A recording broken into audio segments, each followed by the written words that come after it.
Di sini saya akan menjelaskan mengenai tipe-tipe negara.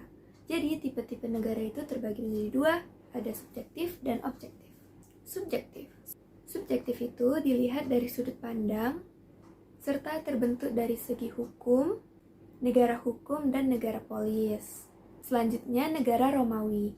Jadi tipe negara Romawi itu dilihat dari imperium yang mempunyai wilayah yang sangat luas karena jajahan-jajahannya. Dan saat itu Romawi mendapatkan suatu ajaran dari Yunani sebagai hasil dari proses akulturasi. Untuk ajaran yang dibawa oleh negara Romawi dari negara Yunani ialah demokrasi atau kedaulatan rakyat. Nah, dari pertemuan itulah bertemunya dua kebudayaan dari orang-orang Romawi yang pulang ke negara asalnya, sambil dengan membawa kebudayaan Yunani. Tetapi dikarenakan struktur negara Romawi dengan Yunani itu berbeda, maka saat diterapkan itu terjadi suatu kegagalan. Jadi dapat kita simpulin bahwa tipe-tipe negara Romawi yaitu imperium. Lalu yang kedua adanya raja-raja yang absolut atau kaisar. Jadi pemerintahannya itu dipegang oleh kaisar yang menerima seluruh kekuasaan dari rakyat atau kaisarismus, sehingga pemerintahan kaisar itu bersifat absolut atau mutlak. Lalu yang ketiga adanya kodifikasi hukum. Dan yang keempat adanya primus inter pares atau yang terkemuka di antara yang sama. Selanjutnya kita masuk ke negara pertengahan. Jadi negara pada abad pertengahan ini merupakan country state yang bersifat mendua. Dualisme itu dikarenakan adanya dua macam hak yang menjadi dasar terbentuknya negara abad pertengahan ini, yaitu hak raja untuk memerintah atau yang disebut rex dan hak rakyat yang disebut regnum. Hak raja untuk memerintah atau Herrscherrechten bisa berpindah tangan apabila para bangsawan telah banyak berjasa terhadap rajanya. Dan sebagai balas jasanya akan diberi tanah dan juga segala hak atas tanah tersebut akan berpindah kepada kaum bangsawan. Karena tipe negara abad pertengahan ini yaitu feodalistis yang berdasarkan pada perseorangan yang mutlak. Dan karena itu juga tidak heran jika hak atas milik tanah menurut hukum perdata itu bersifat mutlak karena itu bersumber pada hak perseorangan yang tidak bisa diganggu-gugat. Jadi tipe negara abad pertengahan ini yaitu ada dualistis, yaitu pertentangan penguasa dan rakyat. Lalu ada feodalistis, yaitu pertentangan pemilik dan penyewa. Lalu yang ketiga despotis, yaitu pertentangan negarawan dan gereja. Lalu akibat adanya dualisme ini, timbullah keinginan rakyat untuk membatasi hak dan kewajiban raja dan rakyat. Hal ini dikemukakan oleh aliran Monarchomachen atau golongan anti raja yang mutlak. Dan untuk perjanjian yang mereka sepakati, itu diletakkan di dalam Leges Fundamentalis yang berlaku sebagai undang-undang. Lalu kita masuk ke konsep negara hukum. Yang pertama menurut AVDC. Jadi menurut AVDC mengenai ciri penting dalam setiap negara hukum yang disebut dengan the rule of law, yaitu the supremacy of law, dua equality before the law, dan yang ketiga due process of law. Jadi di sini supremacy of law itu artinya tidak ada kekuasaan yang sewenang-wenang, baik rakyat yang diperintah maupun raja yang memerintah. Lalu maksud dari equality before the law yang artinya bahwa seluruh rakyat tunduk pelaku pribadi maupun kualifikasinya. Dan juga sebagai pejabat negara itu harus tunduk pada hukum yang sama dan akan diadili di pengadilan yang sama. Jadi maksudnya itu berarti mau masyarakat biasa atau pejabat petinggi itu sama-sama akan diadili dan tidak ada pembeda. Lalu maksud dari due process of the law Itu artinya tindakan pemerintah itu akan didasarkan atas peraturan perundang-undangan yang sah dan tertulis. Lalu kita masuk ke pendapat Julius Stahl, atau yang biasa kita tahu atau yang kita kenal itu Gestalt. Jadi menurut Gestalt, konsep negara hukum yang disebut dengan Rechtsstaat itu mencakup 4 elemen, yaitu perlindungan hak asasi manusia atau HAM, pembagian kekuasaan, pemerintahan yang berdasarkan undang-undang, atau Wetmatigbestuur. Dan yang keempat, peradilan tata usaha negara. Negara polisi yang menentukan segalanya, sedangkan rakyat adalah pasif. Rakyat tidak berpartisipasi atau hanya tunduk pada pemerintah saja. Dan negara polisi ini mengikuti salus publica supreme lex, atau diartikan juga dengan keselamatan rakyat merupakan hukum tertinggi, dan juga prinsip legibus salutus est. Rajalah yang berhak menentukan organisasi atau struktur daripada negara, oleh karena ia adalah satu-satunya pembuat undang-undang.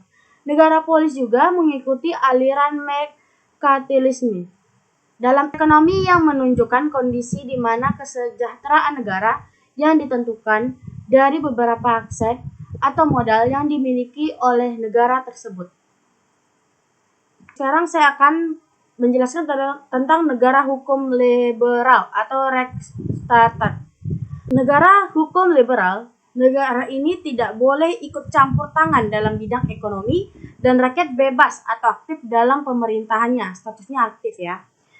Dan negara liberal hanya sebagai wasit dalam kompetisi rakyat atau negara penjaga malam, atau juga disebut dengan the Nachtwachterstaat. Negara yang mengurusi militer, kepolisian, pengadilan untuk warganya dari agresi, pencurian, pelanggaran kontrak, dan lain-lain. Hukum liberal mengikuti juga dengan Wetmatigkeit adalah salah satu syarat sahnya suatu tagihan pembayaran yang mempunyai dasar hukum sesuai ketentuan perundang-undangan yang berlaku. Dilakukan untuk menjawab pertanyaan, apakah tagihan atas beban anggaran belanja itu sesuai dengan ketentuan perundang-undangan. Lalu saya akan menjelaskan tentang negara hukum material. Negara material, negara yang tidak boleh campur tangan, sama halnya dengan liberal dalam bidang ekonomi. Dan negara material, negara hanya sebagai wasit dalam kompetisi rakyatnya, sama halnya juga dengan pengertian dari negara liberal. Wetmatig dan Echmatigkeit. Wetmatig adalah salah satu syarat sahnya suatu tagihan pembayaran yang mempunyai dasar hukum, sama halnya juga dengan liberal. Dan Wetmatig adalah satu syarat tagihan pembayaran yang menyatakan bahwa hak atas tagihan itu. Baik, dari situ saja penjelasan saya tentang negara hukum, polis, liberal, dan material. Negara Timur Purba. Tipe negara Timur Purba ini bersifat tirani, monarki, dan teokratis. Raja berkuasa penuh atas segala keputusan atau aturan-aturan yang berlaku di kerajaannya tanpa adanya pertentangan dari masyarakat. Penguasa raja berbuat sesuai kewenangannya. Raja merangkap sebagai dewa oleh masyarakat. Kekuasaan raja ini bersifat absolut atau mutlak, turun-temurun, dan kepemimpinan raja sampai seumur hidup. Tipe negara Timur Purba bersifat teokratis atau keagamaan, suatu pemerintahan yang berdasarkan keagamaan di mana biasanya kepala negara dianggap dewa. Pemerintahan dan kekuasaan bersifat absolut atau despotisme, suatu pemerintahan di mana perintah atau putusan raja harus mutlak dijalankan dan penguasa tidak disokong oleh rakyat atau golongan tertentu atau manapun. Negara Yunani kuno yaitu tipe yang mempunyai bentuk negara kota atau city-state. Negaranya kecil, hanya satu kota saja dan dilingkari oleh benteng pertahanan dan penduduknya yang sedikit. Pemerintahannya bersifat demokrasi langsung atau musyawarah. Tipe negara Yunani kuno ini bersifat aristokrasi. Dalam pemerintahan aristokrasi atau cendekiawan, dalam pelaksanaan demokrasi Demokrasi langsung, rakyat diberi ilmu pengetahuan oleh aristokrasi atau filosof cendekiawan tentang cara menjalankan pemerintahan mereka. Tipe negara Yunani kuno, bentuk negara kota atau city-state, demokrasi langsung, negara-negara ingin mengadakan autarki, pemerintahan dipegang ahli-ahli filsafat. Negara hukum kesejahteraan adalah sebuah konsep pemerintahan di mana negara atau institusi memegang peranan penting dalam perlindungan serta menyejahterakan kehidupan sosial dan ekonomi warga negara. Prinsip utama dalam konsep negara kesejahteraan: 1. Harus bertanggung jawab atas kesejahteraan warga negaranya. 2. Negara harus memberikan pelayanan, bantuan, perlindungan, dan pencegahan masalah sosial. 3. Negara harus stabil dalam pemerintahannya di segala bidang. Assalamualaikum warahmatullahi wabarakatuh. Kami dari kelompok 7 akan membawakan pertemuan ke-7 tentang unsur-unsur negara. Berikut adalah anggota kelompok kami. Saya akan membahas tentang unsur negara. Menurut Pasal 1 Montevideo Convention on Rights and Duties of State of 1993, negara harus memiliki 4 unsur. Yang pertama, a permanent population atau rakyat yang sudah tetap. Yang kedua, a defined territory atau batas wilayahnya sudah jelas. Yang ketiga, a government atau pemerintah. Dan yang keempat, a capacity to enter into relations with other states atau kemampuan satu negara untuk bekerja sama dengan negara lainnya. Kemudian hubungan unsur negara ini dibagi menjadi 2, yaitu hubungan konstitutif yang terdiri atas rakyat, wilayah, dan pemerintah, dan hubungan deklaratif atau pengakuan negara lain, terbagi atas pengakuan secara de facto dan pengakuan secara de jure. Kemudian ada 3 pembagian atau pandangan tentang unsur negara. Yang pertama, unsur negara secara klasik, yang kedua, unsur negara secara yuridis, dan yang ketiga, unsur negara secara sosiologis. A. Unsur negara secara klasik. Yang pertama, defined territory atau area, atau daerah, atau wilayah.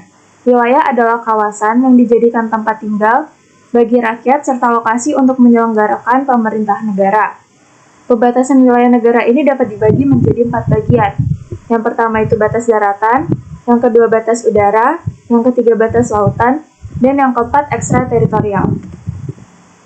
Ada 3 bentuk batas wilayah daratan. Yang pertama, batas alam. Batas alam ini adalah bentuk batas wilayah daratan yang terbentuk secara alami. Contohnya, danau, pegunungan, sungai, selat, lembah, dan laut. Yang kedua, batas buatan atau batas negara yang sifatnya buatan. Contohnya itu tembok, pagar, jalan raya, tugu, tiang, garis pembatas, dan kawat berduri. Kemudian, yang ketiga, batas menurut ilmu pasti, yaitu garis lintang serta garis bujur atau biasa dikenal juga dengan letak astronomi suatu negara. Kemudian ada 4 bentuk batas wilayah lautan. Yang pertama, laut teritorial.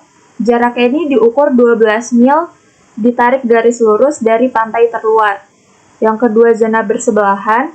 Lautan dengan jarak 12 mili dari batas laut teritorial atau 24 mil dari pantai terluar. Kemudian ada zona ekonomi eksklusif atau Z. Wilayah laut dari suatu negara yang batasnya 200 mil dari pantai. Yang keempat ada landas kontinen atau landas benua. Wilayah laut suatu negara yang batasnya lebih dari 200 mil. Kemudian ada batas udara. Batas udara ini sama dengan batas daratan atau lautan dan sudah diakui sebagai batas suatu negara. Kemudian batas wilayah ekstrateritorial.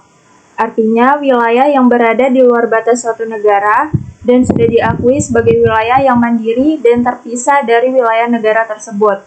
Contohnya tempat perwakilan diplomatik atau kantor kedutaan, dan kapal laut atau pesawat dengan bendera negara tertentu. Berikut ini adalah batas wilayah negara Indonesia secara geografis. Di bagian utara berbatasan laut dengan Malaysia, Singapura, Thailand, Vietnam, dan Filipina. Dan untuk batas daratnya berbatasan langsung dengan Malaysia. Kemudian di bagian timur berbatasan laut dengan perairan Samudra Pasifik. Dan batas daratnya Papua Nugini. Selatan berbatasan laut dengan perairan Australia dan Samudra Hindia. dan perbatasan daratnya berbatasan dengan Timor Leste. Di bagian barat, batas lautnya Samudra Hindia dan perairan negara India. Dan berbatasan darat dengan India, tapi secara tidak langsung. Kemudian secara astronomis, letak astronomis Indonesia adalah 6 derajat lintang utara sampai 11 derajat lintang selatan, dan antara 95 derajat bujur timur sampai 141 derajat bujur timur. Baik, itu saja penjelasan dari saya, kemudian dilanjutkan oleh Taufik. Sini kita akan memasuki permanent population atau rakyat. Nah, sebelum memasuki lebih dalam, saya akan membahas dulu apa itu rakyat. Rakyat adalah sekumpulan manusia dengan jenis kelamin yang berbeda, lalu mereka berhidup bersama sehingga menjadi masyarakat. Meskipun mereka ini mungkin berasal dari keturunan, kepercayaan, dan kulit yang berbeda, yang terpenting mereka terorganisasi dengan baik. Lalu ada beberapa istilah yang dekat dengan rakyat, yaitu rumpunan atau ras dan bangsa atau neti. Oke, lalu saya akan membahas rumpunan atau ras, yaitu kumpulan orang yang mempunyai ciri-ciri jasmani yang sama, seperti kulit yang sama, rambut yang sama, bentuk muka yang sama, dan bentuk badan yang sama. Nah, ini contohnya seperti rumpunan Melayu. Oke, lanjut bangsa atau neti, yaitu rakyat yang sudah berkesadaran untuk membentuk negara. Jika rumpunan atau ras mempunyai ciri-ciri jasmani yang sama, namun berbeda dengan bangsa atau neti. Bangsa atau neti ini beragam, mereka mempunyai kulit yang berbeda, rambut yang berbeda, bentuk muka yang berbeda, dan bentuk badan yang berbeda juga. Nah, dan mereka ini bersatu untuk menjadi kelompok masyarakat yang disebut bangsa. Nah, contohnya seperti negara Amerika. Lalu ada 4 unsur untuk menjadi neti, yaitu 1. Hasrat kesatuan. Nah, yang kedua, hasrat untuk merdeka. Dan yang ketiga, hasrat keaslian. Dan terakhir, yaitu keempat, hasrat memiliki kehormatan. Lalu ada pengaturan rakyat di Indonesia sesuai pasal 26. Yang pertama, yang menjadi warga negara ialah orang-orang bangsa Indonesia asli dan orang bangsa lain yang disahkan dengan undang-undang sebagai negara. Lalu yang kedua, penduduk ialah warga negara Indonesia dan orang asing yang bertempat tinggal di Indonesia.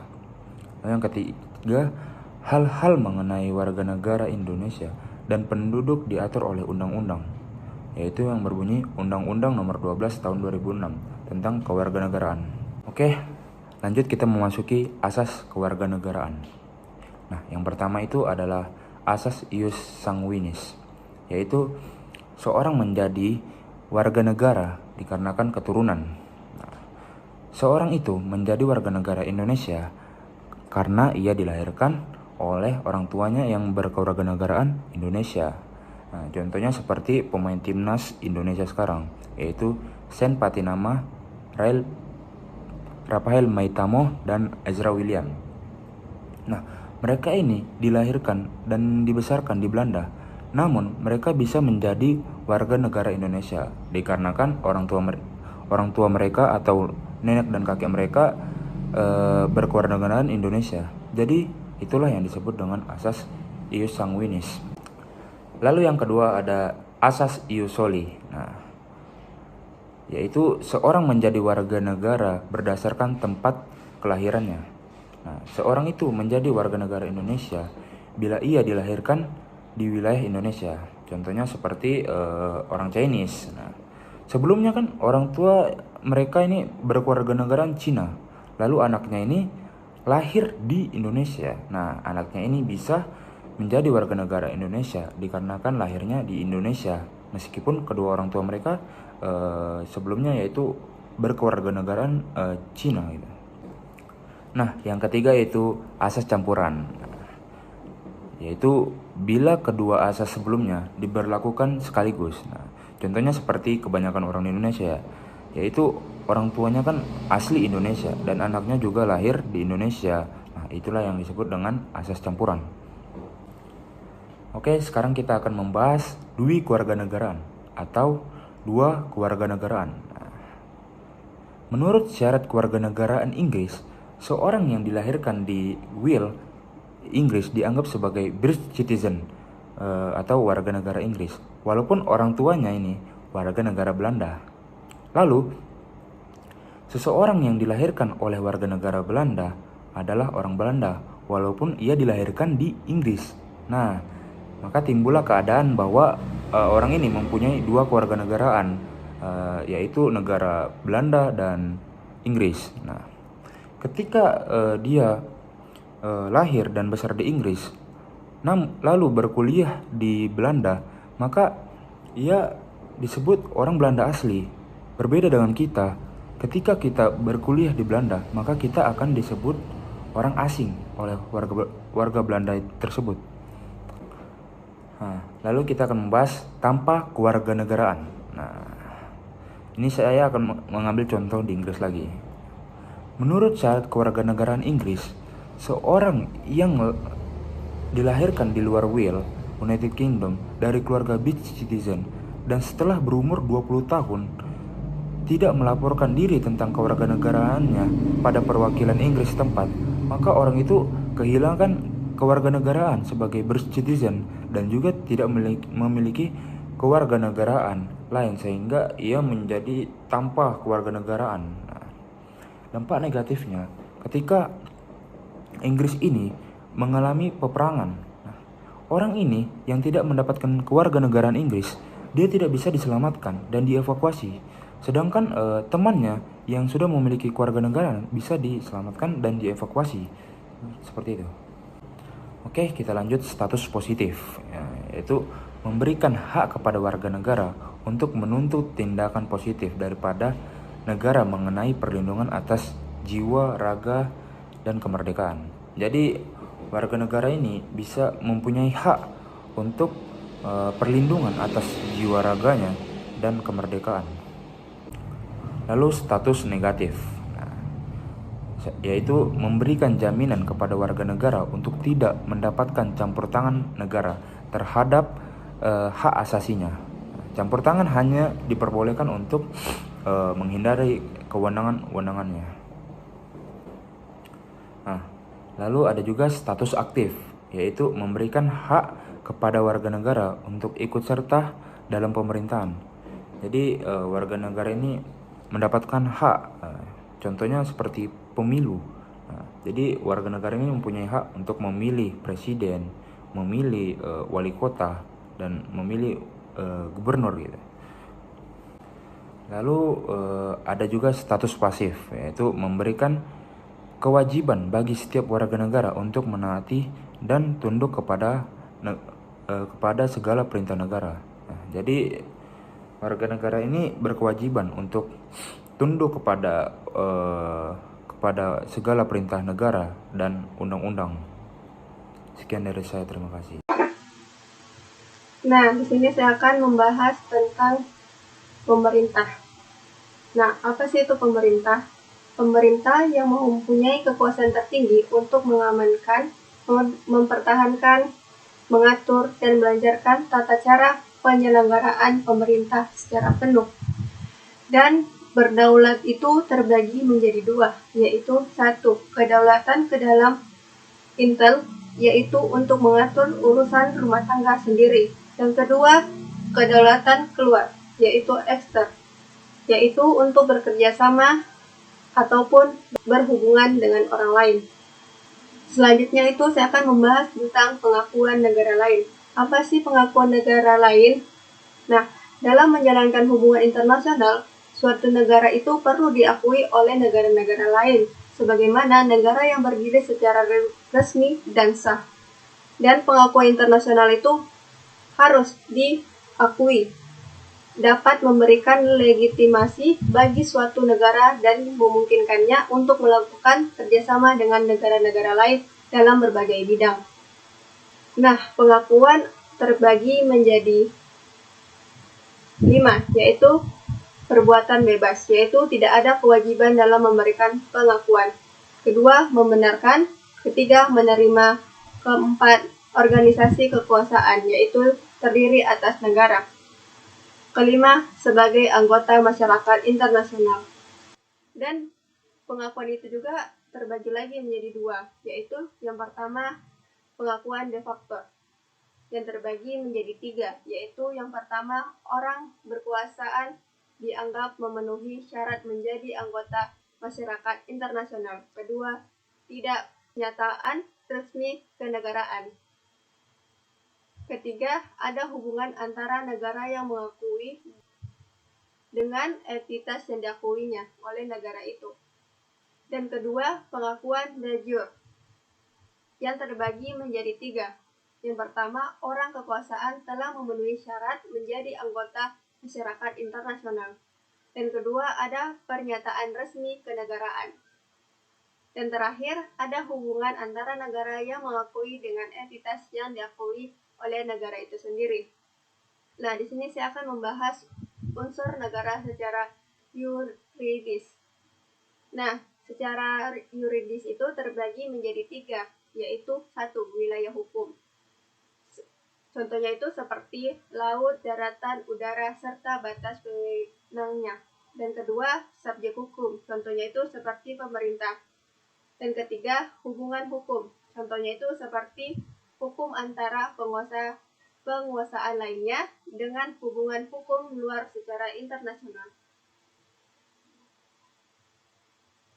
Dan di sini saya akan membahas tentang unsur negara secara sosiologis. Nah, secara unsur ini terbagi menjadi dua, yaitu ada faktor sosial dan faktor alam. Nah, faktor sosial itu terbagi lagi menjadi tiga, yaitu unsur masyarakat, unsur ekonomis, dan unsur budaya. Sedangkan unsur alam itu terbagi menjadi dua, yaitu unsur wilayah dan unsur bangsa. Dan itulah yang sempat kami sampaikan. Kurang dan lebihnya mohon dimaafkan. Dan saya akhiri dengan Allahumma fiqh salam. Assalamualaikum warahmatullahi wabarakatuh.